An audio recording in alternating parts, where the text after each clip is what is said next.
Welcome to Judge Call Europe. On this channel, I will upload recordings from live seminars we are running in person in London with the help of P9 card game store in Canary Wharf. If you want to join our seminars, you can find the link to our Facebook in the description to see when the next seminar will take place.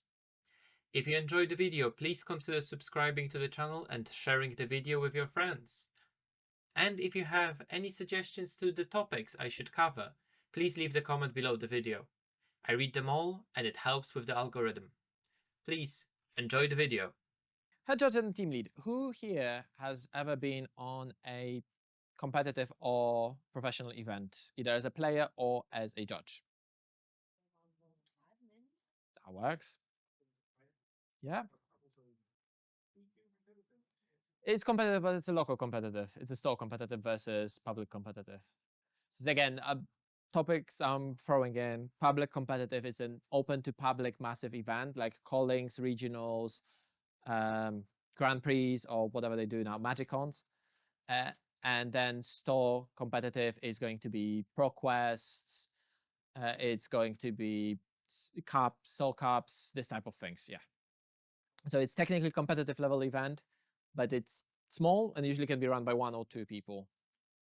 So not really that big. So what we'll cover on this one is who is a head judge and team lead. So what's their respective responsibilities and expectations.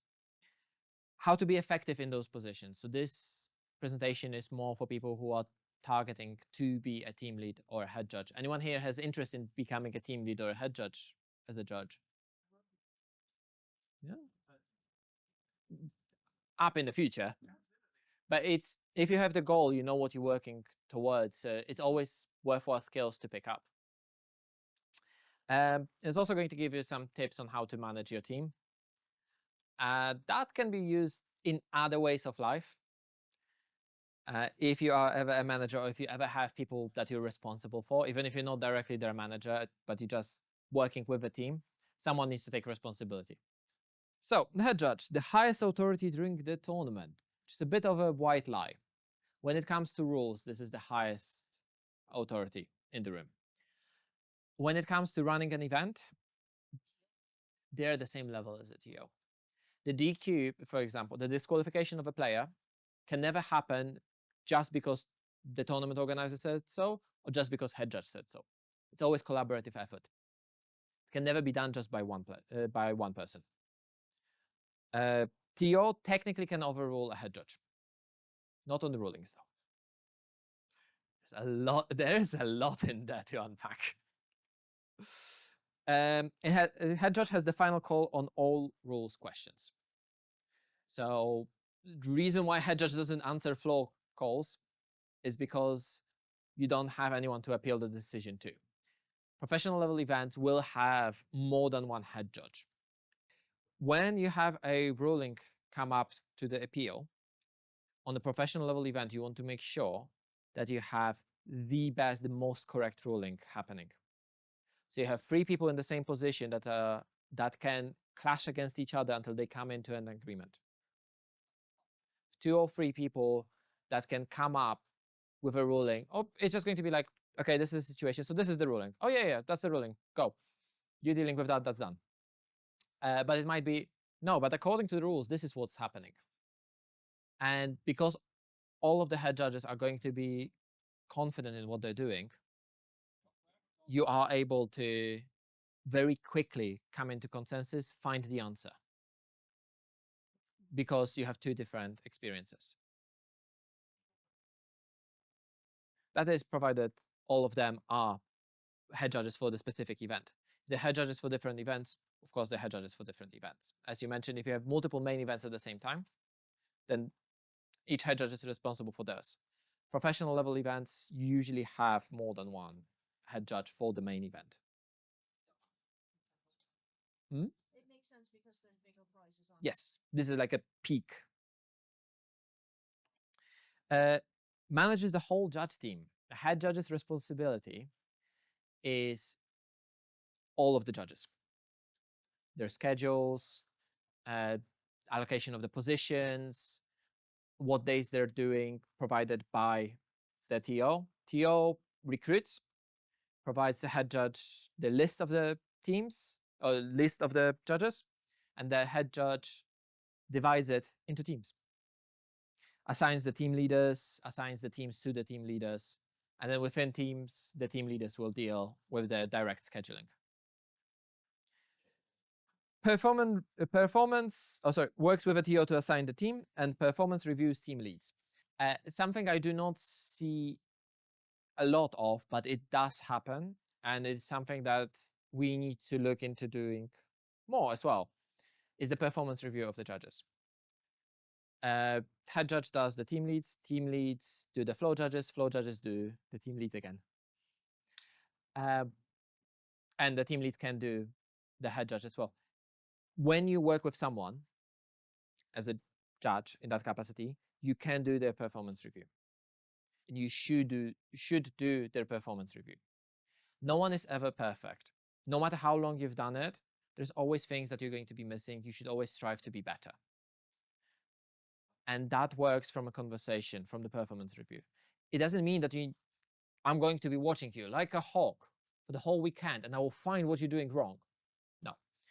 It's, I've noticed you doing this. I think this is brilliant. This is what you should be doing, encouraging the positive one, as well as I've seen you doing this. I'm not sure why you do this. So trying to understand something that you might not understand, something that might look negative to you, offer your own opinion. It doesn't mean that you need to pick up what I told you.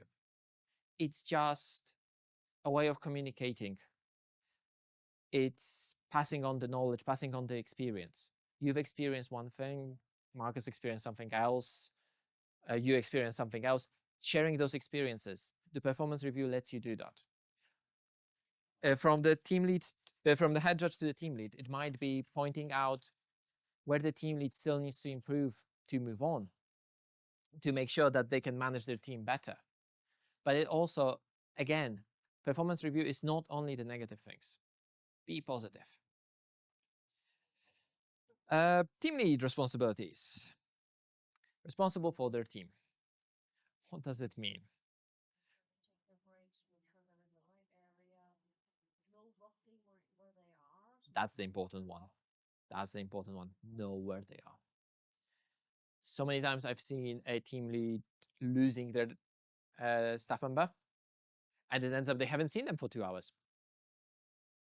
And how am I going to prove then that that judge was working?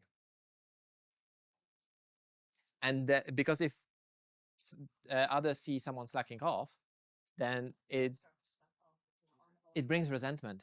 Why is my team lead bringing me to work constantly when that person is just sitting down and doing nothing?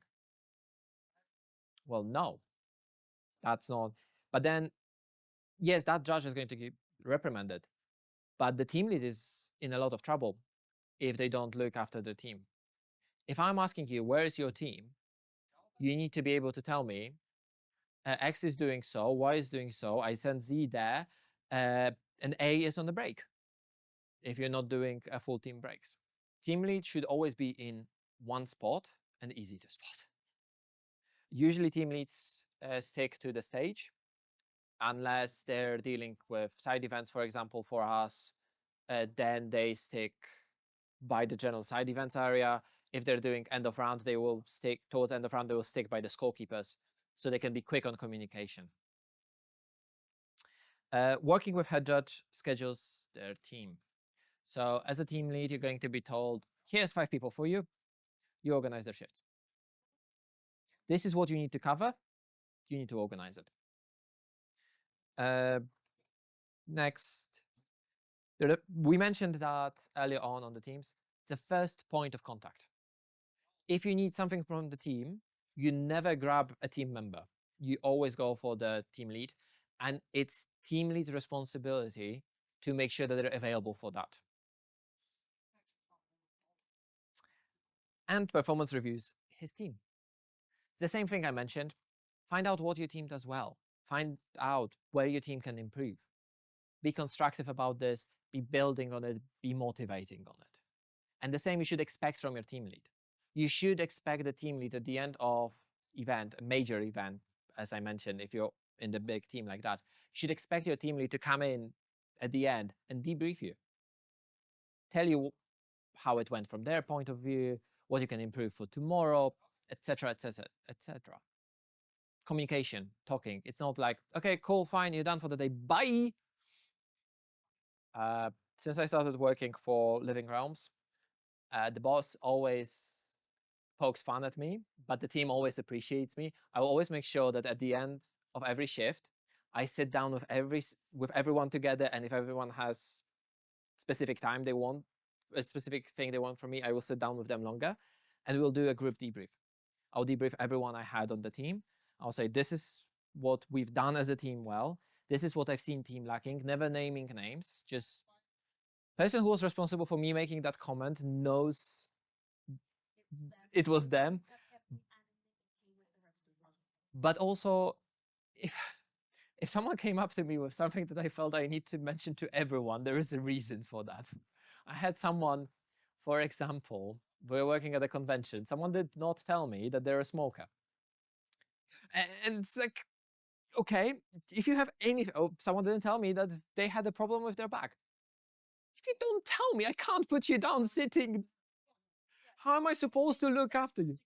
If you don't tell me, I can't fix that. And at the end of, like, guys, if anyone has any health issues I need to know about, or any addictions that are important to this event, let me know. I need to know. I'm not judging you. I need to know.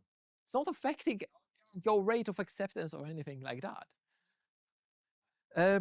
But yeah, that is part of the performance review. You should always strive to have a debrief. If your team lead doesn't do debrief on their own, my suggestion is, I've done this multiple times on the events, grab the team lead at the end of your shift as, can you do a debrief with me? I want to know what I did well. I want to know what I struggled. Even if you are not watching me actively because you're busy, I want to see what you noticed. I want to hear from you how I can improve, or what I should concentrate on because I'm already doing it well. What is the skill that I'm doing well that I can share with others? It's understanding all of those things is what builds the team. And not doing that and just being like, yeah, I'm done, bye. Oh, thank you for today, guys. You can go now. Like, I need a bit more. And ultimately, the judge programs want to have as best of a team as possible. So we need to encourage learning.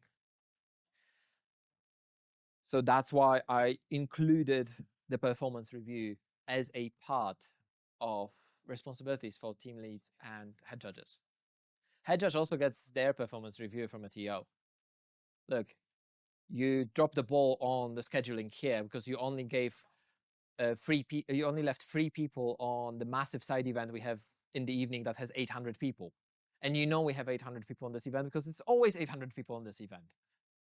There's a reason why a tournament organizer and a head judge are never the same person on the competitive level event where it matters most. On a casual level event, my hands are here. We do what we do. We're here to have fun. We're not playing for golden pants. We're not playing for crown of the world or gold-plated toilet or whatever it is. We're playing to have fun. On competitive level event, we have prizes. That's why we split that. Head judge should concentrate on running the event and managing the judges. TO should concentrate on running the shop, making sure that everything that the head judge needs is in place, and that he manages the experience of players by helping head judge manage what needs to be managed. If a head judge is the one dropping the ball, then TO should just pull him aside and just explain, look, this is not cool. This is what you're doing wrong, and we need to find a solution. So some hints for scheduling. Ensure your timing. What does it mean? Make sure you know how long things are going to take, and if you can allow some extra wiggle room, even better, because something's going wrong. Always keep in mind Murphy's law. If something can go wrong, it will go wrong. And that is true for the events. Make sure you know when every single one of your events is starting. If you're running side events, you need to know when each side event is starting, what it is. If you're running main event, you need to know when the player meeting is starting, when round 1 is starting, what's the schedule on that one, especially if you're a head judge, because you create that schedule. You need to know when the hall opens for the players, when the judges need to be in. If you have player meeting at 9 a.m., you do not schedule the judges to come in at 9 a.m. I've seen people do that.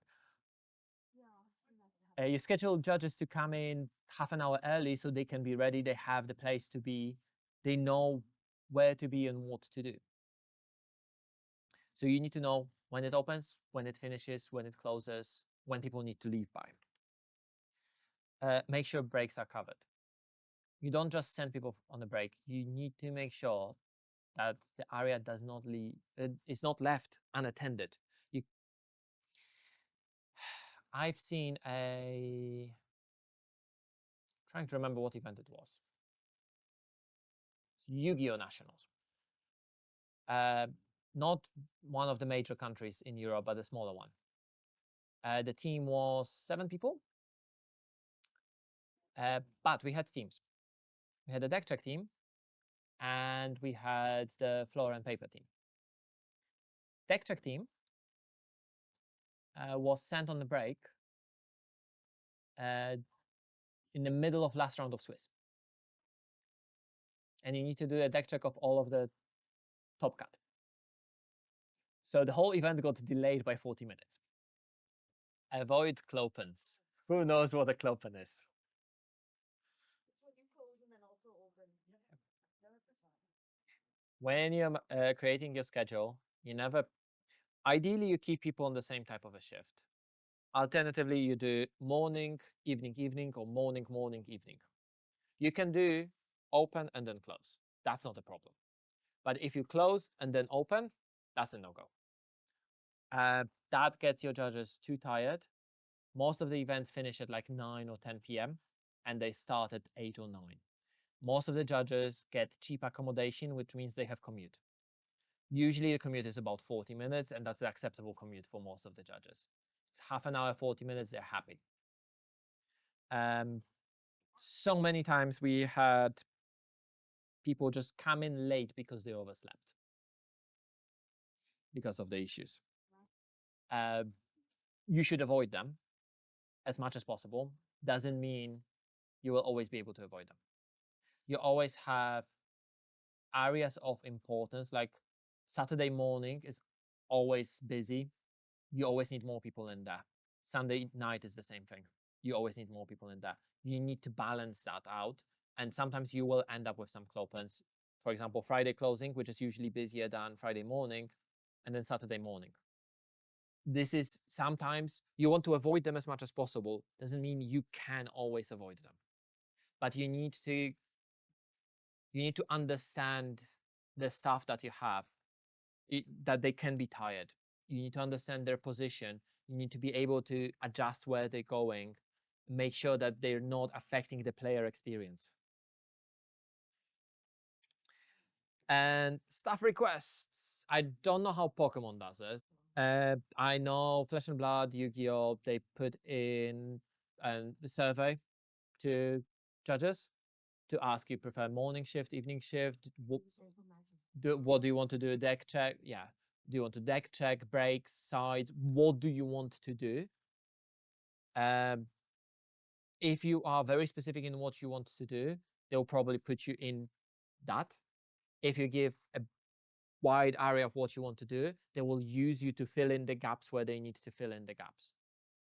I'm, for example, always requesting to be put on deck checks because I absolutely love deck checks. So I always ask to do that, but I'm also able to do anything that's not attendance experience coordinator. So one thing I cannot do because I have zero empathy. Appeals. So that is head judge thing. Who can tell me how the appeals work before we cover it? See, I'm going to give you a bit of a performance review on this one. You need to be more precise with your answers. Okay. Very quickly, what's the result of a judge call? There is a ruling, there is a penalty, and there is time extension. And they can appeal any or all 3 of those. They can appeal any amount of those 3. But those are your main 3 results. I didn't need an example, I needed an answer. But this is what I was talking about on precise answers, precise communication. You need to know what answer the other person is expecting. Of course, in here, you didn't know what I was expecting as an answer, hence I'm explaining it. But appeals then go into a head judge. There is a couple of games that have multiple levels of appeals, which goes goes ruling, second opinion, and then a head judge appeal. Most of the games do have only immediate appeal. So when you take an appeal, if you're ever going to be a head judge, you need to make sure you receive the information impartially. So anytime a judge wants to try to give you the information about the appeal with their own side on this, first you want information, then you want the judge's ruling on that one. You do not want to receive the ruling first and then the information, because then you're already biased, because you've already heard what the judge wants to do. First, you hear the whole situation from the judge before you approach the table, and then you make up your mind and then hear what the judge had to say when you already have your answer. Make sure you can explain to the player in detail why you are ruling like this, being a documentation basis, understanding of the documentation. The player has the right to ask for that. Why are you ruling like this? What's the basis for this? Where is it saying so in the rules? I've heard all sorts of things. Debrief the judge who escalated this to you.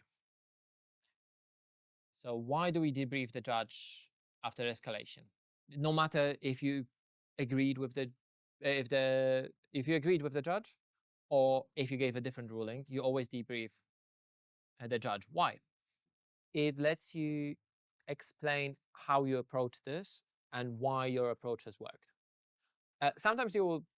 Sometimes when I was taking appeals, I would give the ruling, and when I was working back with the judge, I would explain to the judge, yeah, there was nothing he could have done there. He was just being an ass. Because there are players who just do that. I give the same ruling. I know you explained it the same way, but he still tried his luck. And then I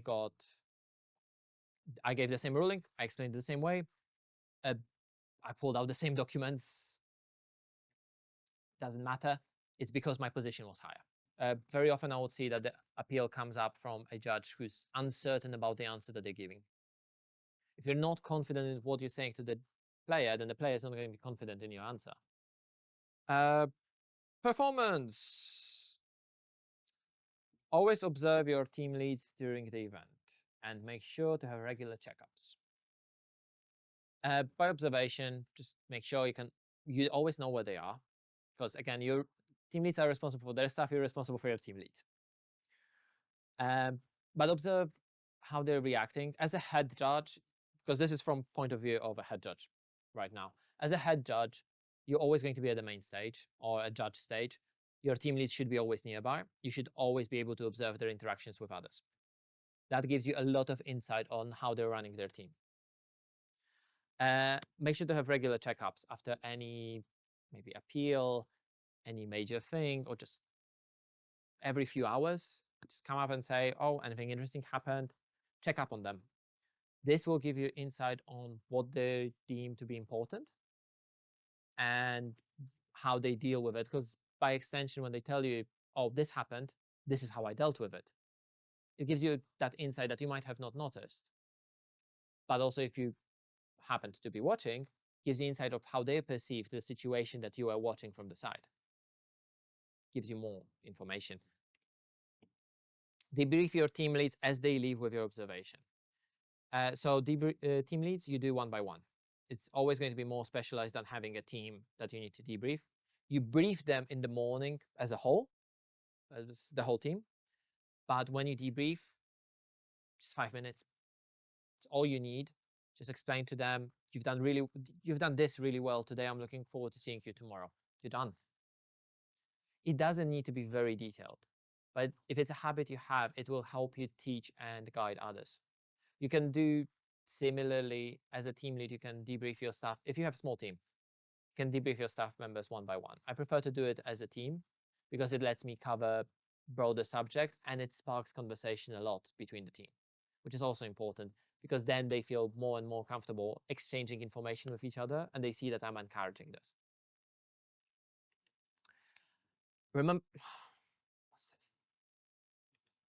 Remember to talk about positives. Come on. There we go. I keep on saying this. A lot of times people think that, oh, I'm doing your review, so I'll tell you what you're doing wrong so you can improve, but I will never mention positives. Mentioning positives is as important as helping them improve. Sometimes people will have faults that they cannot do anything about. That is also important to know. Never judge a fish based on their ability to climb a tree. Find out what people can do and what they can't do, and find where they can thrive and help them find it. If you find someone who struggles with being attentive when they walk on the floor, then direct them maybe towards deck check in the future, because they might thrive in details. Yes, you just do one thing, you're good at communicating precisely what you need, and you very quickly go through the deck checks. It's finding this type of things. That works for your team leads, that works for any of your staff members. Always help them find where they're going to thrive and never downput them. If they say, oh, but I really want to do this, even though I'm struggling with it, then try help them point out what they're missing, what they should be improving. But also be positive at what they do well. Where do you think they thrive? Where they're doing well? People are underestimating the positive feedback necessity. You do not improve just by being told what you're bad at. You improve by being told what you're good at as well, because that brings the motivation. Well, I'm struggling at this, but I am doing something right, so I still want to keep on going. Having no feedback is the same as having only negative feedback. It's not going to bring confidence and motivation into doing it. So important things, whenever you're running a team, whenever you're running an event, doesn't matter if you're the one person head judge on a pro quest, or if you are a team lead, or if you're a head judge, you need to be decisive. I don't mean you need to rush to things. I don't mean you give me a question, I immediately have an answer for you. But you need to be able to make a decision. We've had a couple of events that have been going well on time and then got derailed because the head judge could not make a decision. Make sure you are confident with your decisions. Make sure that if someone challenges your decision, you're not going to backpedal on yourself before you give your decision. The moment you voice your decision, it's usually the moment you commit to it, and you need to commit to it. Yes, when you're wrong, you need to be able to step back, but you've already committed to that, and that gives a character to you as a team leader or a head judge. It is your call. If you're not sure, check official documents. But the important thing is it's your call. Team lead, head judge. If you have someone above you, you can check with them, of course. But please, please, please do not go on Discord asking about advice on how you should rule this situation. Please don't ask players. They're asking you, we shouldn't be going down. Yes. Essentially, in the shop, if it's a pro quest, at the event, you're the person who gives that answer. You have, at major events, you have a couple of people you can reach out to if you're not sure as a team lead or a head judge. But in the shop, spend some time to give your answer, but you need to give that answer. It needs to be an answer coming from you with a basis from the documents. Think about the players. And this is a very important statement. When you give a ruling, that ruling is going to affect players. Think about that. Think how it's going to affect the players. Because it's not only going to affect the players in that match. Anyone who hears about that ruling, it's going to affect them. Any extra time you spend on thinking about that, that's a delay to the tournament because that's time extension. That's going to affect so many more players. There's no good answer here. I can't tell you that you should always prioritize running an event on time. That's not true. I can't tell you that always following the rules, the guidance to the letter. The guidance is called the guidance for a reason. You use that document, and document for the penalties, for example, will give you a range. You should do between a warning and a game loss, and it's your call. It's your call on the deck check before the top 8. Is it an important thing that's going to affect the gameplay? Or is it something that no one had a power over because it's a manufacturing error? It is, if you are going to give a game loss to a player, is that fair given the game situation? That's more for the competitive, not professional events. Professional events, you hold players to a higher standard. You hold players to the rules standard, not rules to the players standard. On the competitive events, casual events, definitely. But competitive events, you need to think about how it's always how players approach the event, because then you will end up with, for lack of a better word, a witch hunt. If you approach it wrong way. It's difficult. Being a head judge does not have a guidelines. Will tell you, you know the rules, but there's no correct answer. There's no right answer. You need to find your way, and that's what you're going to be held up to. So that is going to be the end of this presentation. Thank you for watching. I am uploading a new video every Sunday, so subscribe and click that bell icon for notifications so you won't miss any. If you have any questions or suggestions, please let me know in the comments below. See you next time.